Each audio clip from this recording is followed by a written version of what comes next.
Nós estamos meditando naquilo que o apóstolo Paulo escreveu aos nossos irmãos da igreja de Corinto. E nós vimos na última vez que paramos para estudar este texto, ou para olhar para ele, que Paulo estava falando aos crentes da igreja de Corinto a respeito da nossa capacidade de compreensão e como ela é muitas vezes limitada. A capacidade intelectual do homem sempre foi bastante valorizada. De um modo geral, as culturas do mundo inteiro valorizam o conhecimento e, regra geral, chamar alguém de burro é uma ofensa grave. Ninguém gosta de ser chamado de ignorante. Mas sabemos que o conhecimento depende do contexto. Por exemplo, eu estudei bastante, tive esta oportunidade, este privilégio de fazer 2 licenciaturas, de fazer estudos de pós-graduação, de fazer mestrado, mas certa vez, ao acompanhar alguém que era uma pessoa extremamente simples, analfabeta, não era capaz de ler uma letra, eu perdi-me no meio do mato. E foi preciso que esta pessoa me ajudasse e me salvasse, porque senão eu ia ficar perdido, irmãos. E ele ria, divertidíssimo, com o fato de eu ter-me perdido, porque nós estávamos ali mesmo ao lado dele, e ele gritava e eu não conseguia chegar onde ele estava. E ele dizia, mas doutor, olha, há esta árvore com esta característica, e há aquele ali, e há aquele montão de terra ali, e aquilo. E eu olhava e tudo parecia exatamente igual em todas as direções. O conhecimento depende do contexto. Aquele meu amigo ali numa floresta africana não ia se perder nunca. E eu rapidamente ia ficar ali, irmãos, e provavelmente não ia ir, e se calhar se não tivesse alguém que me ajudasse, lá teria ficado. Um lavrador sem instrução provavelmente sabe bastante mais sobre a produção de um campo e sobre a maneira como a terra reage do que um cientista, que talvez possa explicar as reações químicas que acontecem, mas de repente não consegue explicar a coisa na prática. Ou seja, às vezes quando nós falamos de inteligência e de conhecimento, devíamos perceber que existem tipos diferentes. Hoje nós não falamos mais de inteligência como uma coisa única, mas falamos de diferentes tipos de inteligência. Falamos de inteligência de pensamento abstrato, inteligência em termos espaciais, inteligência emocional, inteligência matemática, etc, etc, etc. E a palavra nos fala, irmãos, de algo que é muito superior a isto. Nos fala sobre uma sabedoria que é de Deus. Uma sabedoria que é espiritual e que devia ser aquela que devia estar presente na vida do crente. Mas ela é muito diferente da sabedoria comum. Olhemos para o texto da palavra do Senhor e vejamos onde estão estas diferenças. Primeira carta que Paulo escreveu aos Coríntios, capítulo 2. Primeira carta aos Coríntios, capítulo 2. E diz assim, começando pelo versículo 1.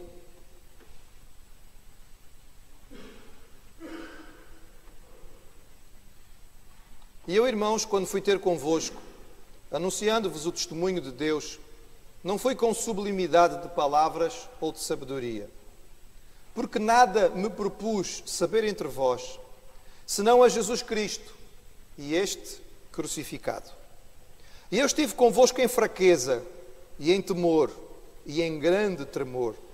A minha palavra e a minha pregação não consistiu em palavras persuasivas de sabedoria humana, mas em demonstração de espírito e de poder, para que a vossa fé não se apoiasse em sabedoria dos homens, mas no poder de Deus. Todavia, falamos sabedoria entre os perfeitos, não porém a sabedoria deste mundo, nem dos príncipes deste mundo que se aniquilam, mas falamos a sabedoria de Deus, oculta em mistério, a qual Deus ordenou antes dos séculos para a nossa glória, a qual nenhum dos príncipes deste mundo conheceu, porque se a conhecessem nunca crucificariam ao Senhor da glória. Mas como está escrito, as coisas que o olho não viu e o ouvido não ouviu e não subiram ao coração do homem, são as que Deus preparou para os que o amam. Mas Deus não-las revelou pelo seu Espírito, porque o Espírito penetra todas as coisas, ainda às profundezas de Deus. Porque qual dos homens sabe as coisas do homem, senão o Espírito do homem que nele está? Assim também ninguém sabe as coisas de Deus, senão o Espírito de Deus. Mas nós não recebemos o Espírito do mundo, mas o Espírito que provém de Deus, para que pudéssemos conhecer o que nos é dado gratuitamente por Deus, as quais também falamos não com palavras de sabedoria humana, mas com as que o Espírito Santo ensina, comparando as coisas espirituais com as espirituais.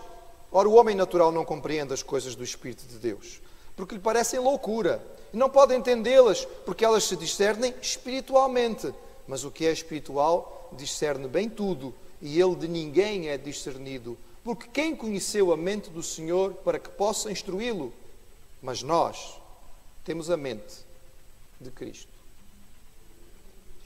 Paulo está a tentar, irmãos, mostrar aos crentes da igreja de Corinto que as divisões que existem naquela igreja não fazem sentido. Ele procura mostrar que os cristãos vivem, ou deveriam viver, numa esfera de compreensão, de entendimento, que é superior a tudo mais que existe no mundo à nossa volta. A igreja não devia permitir que estas pequenas divisões ou fraturas sem sentido se passassem na igreja como acontecem na sociedade, porque a base para a unidade da igreja estava no Senhor e na sabedoria que vinha de Deus. E quais eram ou quais são, segundo este texto, eu peço que os irmãos mantenham o texto aberto para nós irmos olhando para ele, quais são, segundo este texto e segundo o apóstolo Paulo, as características da sabedoria de Deus? Versículo 2, irmãos, nós lemos aí que a sabedoria de Deus se concentra na cruz. A sabedoria que vem de Deus se concentra e se baseia naquele momento fulcral da história da nossa raça sobre este planeta, que segundo a nossa compreensão da história e segundo a Bíblia Sagrada, foi o momento em que Jesus morreu na cruz pelos nossos pecados. Este é o momento central da nossa história. Nada é mais importante. Na cruz, por mais estranho e difícil que seja nós entendermos, nós temos uma sabedoria especial, uma sabedoria baseada no amor, no sacrifício, na autoentrega, no altruísmo máximo de dar a sua vida pelos outros, de perder tudo, aparentemente, para poder ganhar tudo, de uma maneira que nem nós conseguimos entender. É interessante, irmãos, que o apóstolo Paulo diga isto. Ele diz, e neste versículo o que ele está a dizer, nesta versão que eu li, diz assim: porque nada me propus. Mas a verdade deste texto provavelmente seria melhor traduzida com a questão: eu me decidi, eu escolhi, eu tomei a decisão de não falar entre vós de nada a não ser de Jesus Cristo e este crucificado. É curioso, irmãos, quando nós olhamos para o trajeto de Paulo. Paulo tinha acabado de passar em Atenas antes de chegar a Corinto. E quando nós lemos a passagem de Paulo por Atenas, sabendo o contexto e o ambiente em que ele estava, e lendo a mensagem que Paulo pregou no Areópago, naquele teatro aberto importante dos homens famosos e filósofos de Atenas, nós vemos que Paulo contextualizou a mensagem, mas ele tentou se aproximar demasiado, talvez, daquela cultura. E ele usou uma linguagem que era filosófica, uma linguagem que era próxima da filosofia dos gregos. Ele tentou fazer, inclusive, e fez citações de mestres e poetas importantes naquele meio, para tentar desta maneira chamar a atenção e garantir o auditório. Mas o que nós lemos, irmãos, é que o seu trabalho em Atenas não teve o mesmo resultado que em outras cidades. Nós não temos a fundação de uma igreja em Atenas. E os irmãos não têm nenhuma carta no Novo Testamento enviada aos atenienses. Mas logo a seguir, Paulo chega a Corinto. E muitos acreditam que depois da sua experiência em Atenas, Paulo percebeu que não valia a pena essa preocupação excessiva em falar numa linguagem apenas contextualizada, se ele não transmitisse o centro da sabedoria de Deus, que era a mensagem da cruz. E então ele diz aos coríntios: quando eu cheguei até vocês, eu não continuei a usar a estratégia anterior de tentar aplicar uma linguagem filosófica à minha mensagem. Não. Eu, quando cheguei a vocês, tinha só um assunto. O meu assunto era Jesus. E Jesus crucificado, porque esta é a sabedoria de Deus, mesmo que o mundo não consiga entendê-la. Mas esta sabedoria, irmãos, é humilde, é contida. O versículo 3 nos dá uma ideia de alguém com uma grande capacidade, que era o apóstolo Paulo, mas profundamente humilhado, porque sabia que aquilo que ele estava a transmitir, se não fosse a ação de Deus, não teria efeito nenhum. Ele diz no versículo 3 que se sentia fraco em temor e em tremor. No mundo, irmãos, os sábios são ensinados a se orgulhar. Eles se acham superiores. Eles acham que têm o direito de olhar os outros de cima para baixo, porque eles têm um pouco mais de formação. Mas não é assim a sabedoria que vem de Deus. A sabedoria que vem de Deus não torna o homem arrogante, e nem autoconfiante. Mas aquele que cresce na sabedoria de Deus não se baseia num currículo, mas baseia-se no Senhor. Sabe-se fraco, porque percebe que a sua própria capacidade não pode fazer efeito nenhum se não for a ação de Deus. E por se sentir tão pequenino e saber que a sua mensagem é tão contrária ao entendimento do homem, ele fica totalmente dependente de Deus. Esta sabedoria é diferente, irmãos. É diferente, porque ela é humilde, porque nos torna conscientes da nossa pequenez. Mas ela é humilde e depende do poder e da ação do Espírito. No versículo 4, o apóstolo Paulo diz que ele não tentou convencer os coríntios com a sua própria linguagem, persuadindo através do seu raciocínio, mas que ele confiou na ação do poder do Senhor. Que ele queria que a fé dos coríntios não se baseasse na sua capacidade de argumentação, mas na demonstração do poder de Deus.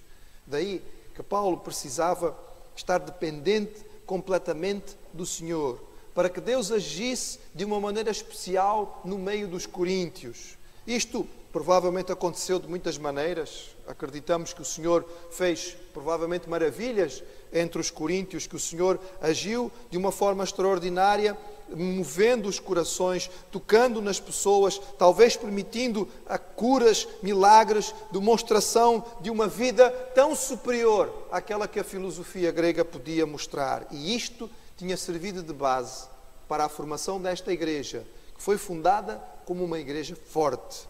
A sabedoria de Deus, irmãos, não depende da persuasão do homem, nem da sua grande capacidade argumentativa, mas ela vem com o poder do Espírito Santo. E é uma sabedoria revelada. Diz o versículo 7 que ela esteve oculta, mas que Deus nos últimos tempos a revelou. Foi o Senhor que decidiu, vemos isto no versículo 10, Deus decidiu nos revelar através do seu Espírito aquilo que nós precisávamos saber. A sabedoria de Deus, irmãos, não se aprende na escola. Não é no seminário que se aprende a sabedoria de Deus. Não há mestre no mundo que a possa transmitir.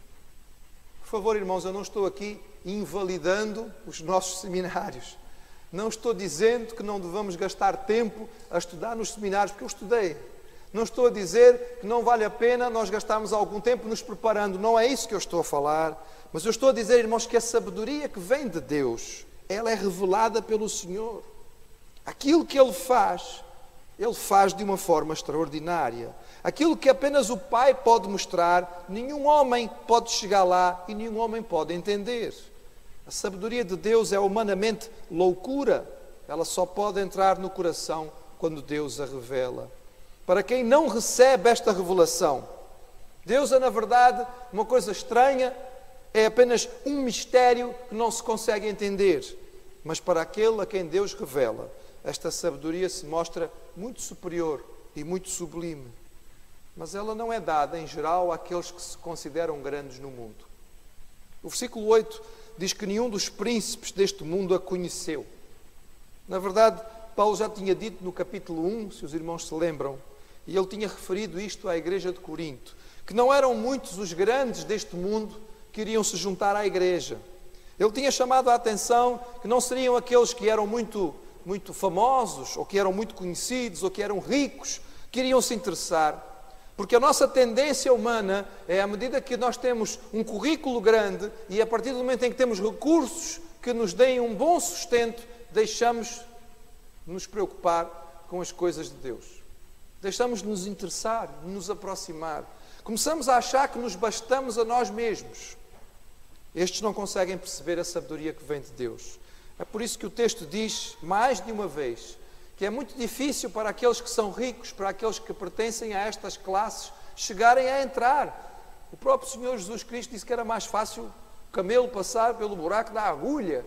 E Ele não estava dizendo com isto que era impossível, mas que era difícil por causa do coração humano, que fica orgulhoso e arrogante e por isso não se submete.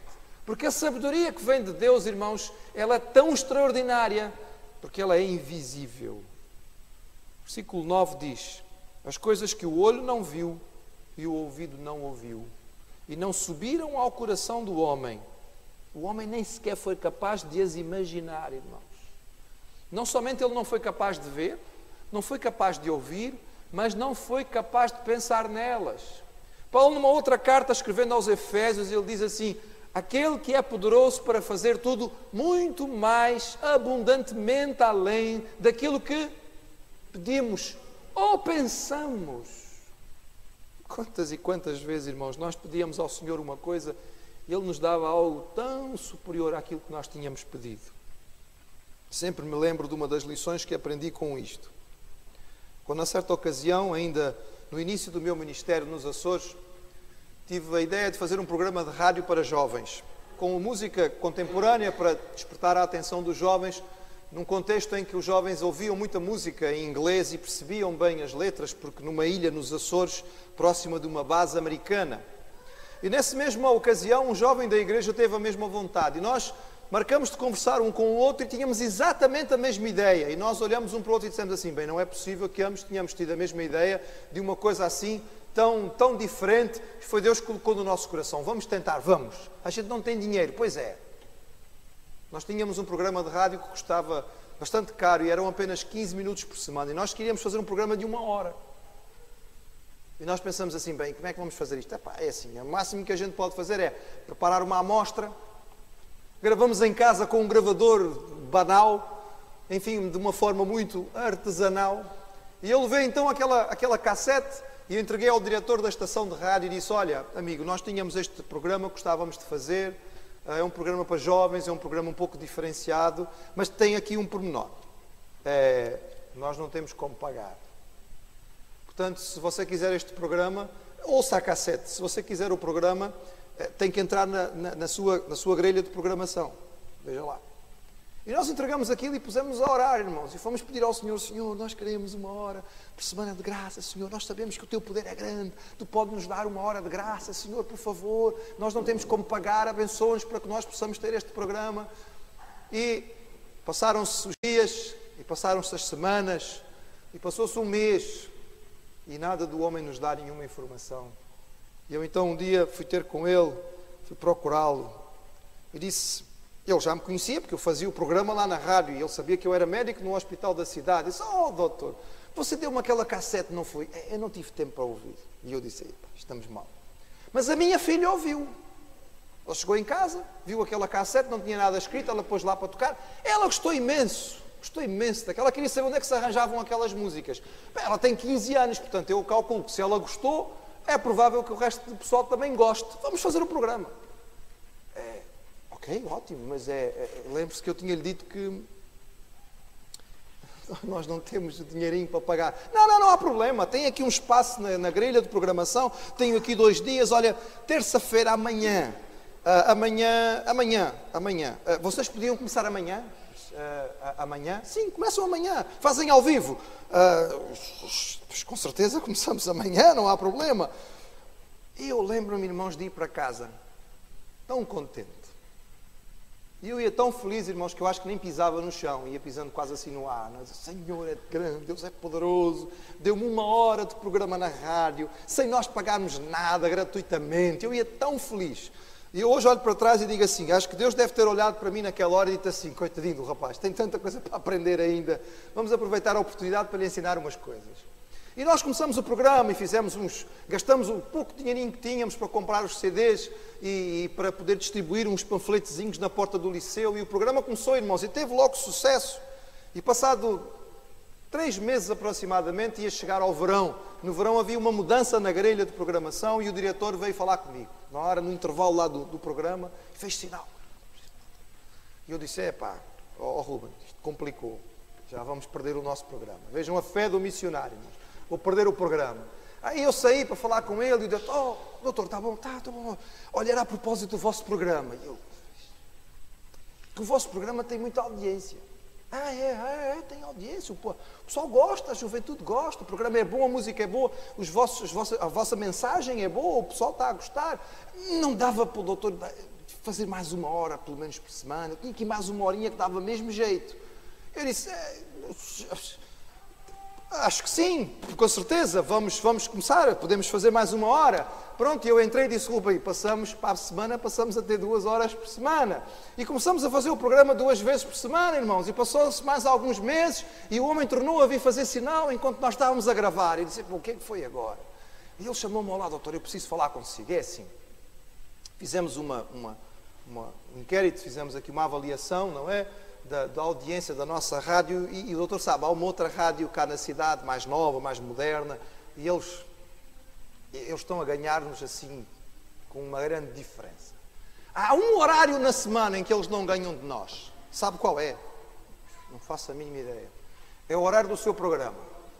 E eu fiquei, na hora do seu programa, a nossa rádio tem mais audiência que a deles. Então eu estava a pensar, doutor, eu sei que é difícil. Eu sei que é complicado, é um homem ocupado, é médico, tem um hospital e tem a sua vida, etc. Mas, doutor, veja lá se consegue. Não dava para fazer assim, uma vez todos os dias, não dava para fazer o programa diário, só durante a semana. Eu sei que vai ser difícil, e eu sei que precisa comprar material, mas olha, se for preciso, a rádio consegue separar um dinheirinho para poder ajudá-lo a fazer o seu programa todos os dias. Os irmãos estão a perceber? Quando nós falamos a respeito daquilo que o homem não viu, nem ouviu e nem sequer subiu ao seu coração, quando nós pedimos, nós pensamos, Senhor, bem, isto 1 hora por semana é uma coisa extraordinária, é uma coisa fantástica, de graça. Pois, e o Senhor disse o quê? Não, vou dar-te um programa diário e eles é que vão pagar para tu fazeres o programa. Meus irmãos, isso é a sabedoria de Deus. Ela não está limitada àquilo que é o nosso entendimento humano. Ela é comunicada ao espírito do homem, diz o apóstolo Paulo. Nós a recebemos de uma forma diferente do habitual. O conhecimento que recebemos habitualmente vem pelos sentidos. Muitas vezes as pessoas se limitam a receber só aquilo que veem ou que ouvem. Há um conhecimento mais profundo que vem através da nossa mente. Mas o conhecimento que vem de Deus, irmãos, vem pelo Espírito. Ele é profundo. Ele adentra na nossa vida numa esfera que vai tão além de tudo aquilo que nós podemos pensar. E esta sabedoria é tão diferente da sabedoria humana, irmãos. Neste aspecto, diz aí no versículo 12, que é tão extraordinário, é que ela é gratuita.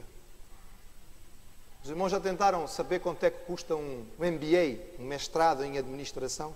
Já foram perguntar aí nas universidades? Sabem quanto é que custa um doutorado feito numa boa universidade? Olha, irmãos, é muito dinheiro.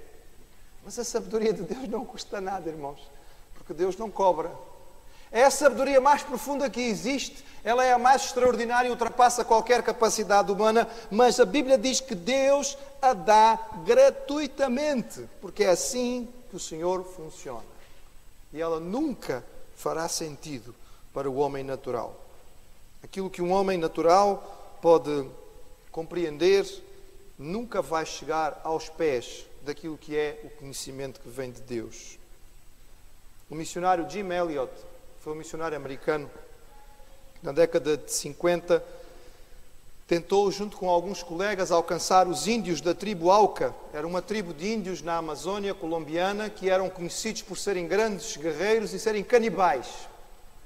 Em última instância, o contato de Jim Elliot com aquela tribo foi desastroso. Ele e os seus 4 colegas foram mortos por aqueles índios. Mas a história de Jim Elliot ficou guardada na história e nos anais de missões, porque a sua esposa insistiu no trabalho missionário e acabou por fundar uma igreja entre os índios da tribo Auca. E Jim Elliot disse, e esta frase é uma das mais significativas da história de missões, e está guardada em muitos corações. Ele escreveu, e isso tem a ver com esta sabedoria. Ele diz, não é tolo, o mundo pode achar, mas não é tolo aquele que abre mão do que não pode preservar para obter o que não pode perder. Quando o mundo olha, irmãos, para a sabedoria que vem de Deus, e quando nos vê gastar as nossas vidas ou entregar aquilo que nós temos para a causa do Senhor, olha para nós e diz, são tolos. Mas nós vamos responder como Elliot diz, porque a palavra de Deus nos ensina a mesma coisa. O Senhor disse de que serve ao homem ganhar ao mundo inteiro e perder a sua alma. Não é tolo aquele que abre mão daquilo que não pode preservar, porque nós não podemos segurar a nossa vida para obter aquilo que não pode perder, a salvação eterna dada pelo Senhor Jesus. Tudo isto, irmãos, porque esta sabedoria é impressa em nossos corações de uma forma tão extraordinária, porque ela é a própria sabedoria de Jesus. É por isso que Paulo termina este capítulo dizendo: mas nós temos a mente de Cristo. Eis o alvo de Deus. Fazer de nós uma comunidade de réplicas de Jesus. Ele quer que nós sejamos, com as nossas próprias características, com as nossas próprias dificuldades, uma comunidade de pessoas que vivem porque pensam, sentem, falam, agem como Jesus agia. Já imaginaram isto, irmãos? Uma comunidade de pessoas que têm a mente de Cristo. Este é o alvo de Deus para a igreja. E eu diria, é um alvo grande. Mas o Senhor só tem alvos grandes. E nós estamos aqui para, de alguma maneira, e pela sua misericórdia e pela sua graça, procurar permitir que Ele faça esta obra em nossos corações.